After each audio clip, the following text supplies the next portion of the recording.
Welcome back to my channel. I did an oracle card reading for myself today, and I just thought I would share it. Um, who knows if this might relate to anybody else, but I typically don't share it, but I don't know, something just told me today to share it, so I'm sharing it. So the first card I got was Ma'at, and it's not going to focus well, so we're not even going to try. But let's look at her pretty picture. Basically, Ma'at says fairness. This situation will be handled in a fair and just manner. The next card I got was Sedna. See, I don't know how to pronounce it. I say Sedna. Infinite supply. This is a card I've gotten on a number of times. Um, you are supplied for today and all of your tomorrows. The next card I got was Kali, and I love this picture of Kali, by the way. Endings and beginnings, which is appropriate since she is the goddess of destruction, but not what one would really think destruction is. It's more of a things have to end for something new to begin kind of thing. So endings and beginnings. The old must be released so that the new can enter.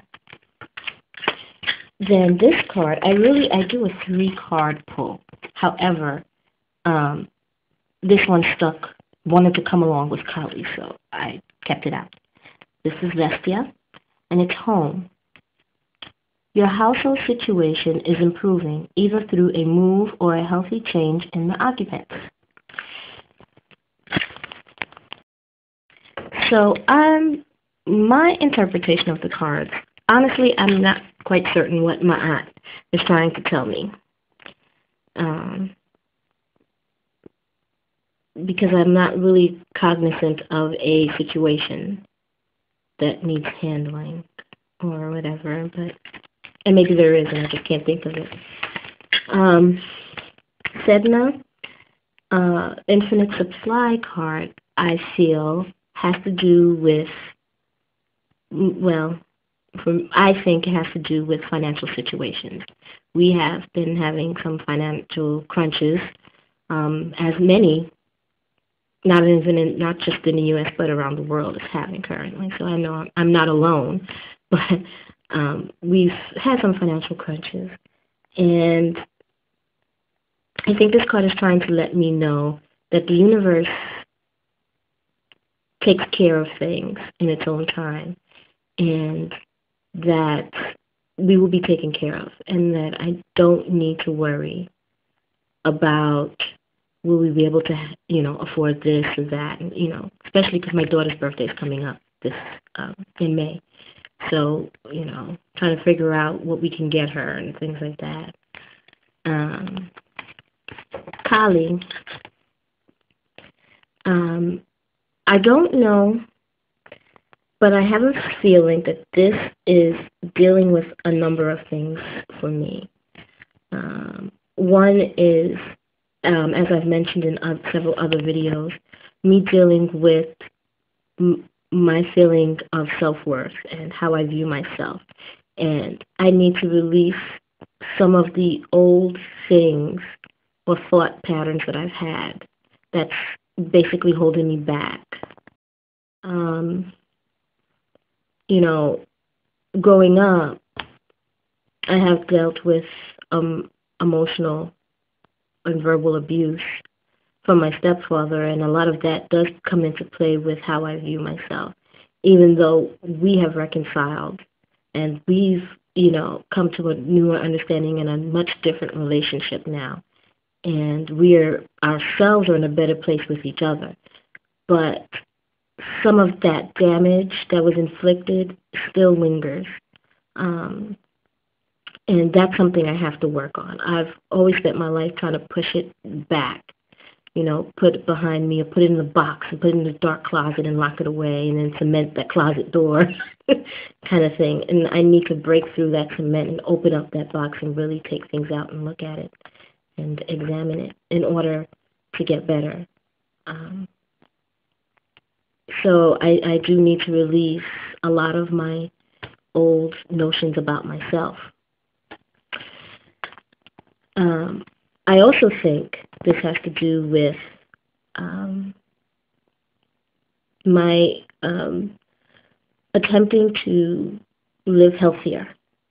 And me and another coworker, well, two of us, two other coworkers have started walking during our lunchtime so that we can get some exercise in, because we're secretaries. We sit all day, so not much movement happening. But I am also reading Eat to Live, because I want to change my eating habits. I want to change how I view food, and not just for me, but for my daughter. I don't want her to become overweight. I want her to live a healthy life as well. So I want to learn how to eat better for me and her, and also for my fiance and my stepson.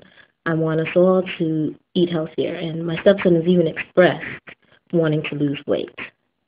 So I think this card, Kali, and I have to get rid of my old notions of food and eating habits, and eating because I'm bored, or eating because I'm sad, or binge eating, because I do that too, which isn't healthy. That again is a whole nother thing, but yeah. Actually, that plays into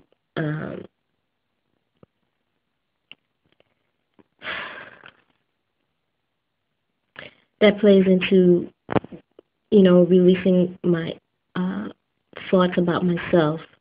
As a teenager, I had developed an eating disorder, and it was later that I learned, why we develop eating disorders. It was for control, because I didn't have any control, not especially with my stepfather there. I felt that I couldn't control what was happening in my life and how I was being treated, so I controlled food, and I controlled how I got rid of food. So I suffered from bulimia for many years, and till this day it's something that I struggle with. So I think those two actually are connected, my food and healthy eating and my dealing with my past. So, yeah. And then Vespia. I think with all of these changes, especially with these two cards, that will help, or me taking moves with these is helping to improve my home situation, to live healthier for me and my family. I've already stopped buying a lot of junk food. I'll buy junk food once in a while now. Mainly, there's a lot of fruits in the house, a lot more vegetables as well. I'm starting to cook more vegetable portions, and I'm trying to think of a variety of ways so that doesn't get boring. Carrots and corn and peas and string beans is, you can get tired of that quick. And it doesn't help that my fiance and his son are very picky eaters, especially when it comes to vegetables. So, I get the added bonus of them saying to me, if God wanted us to eat greens, he'd have made us rabbits. That's their favorite thing to say. So, but I think with me improving my diet, improving myself internally, not just externally, my purpose in healthy eating isn't so much to lose weight. I mean, that would be great, and I think that's why this time it will succeed. Any other times I've done diets, it was to lose weight. That was my focus. But my focus now is to eat healthier and to live healthier. And I've also become more ingrained in my spirituality and my spiritual self. And I think that also ties in with a healthier living. So I'm trying to be healthy spiritually, healthy mentally, and physically. And I think all those tie together to make a healthy you. So that's it. That's my oracle reading. Thanks for watching, and bless you.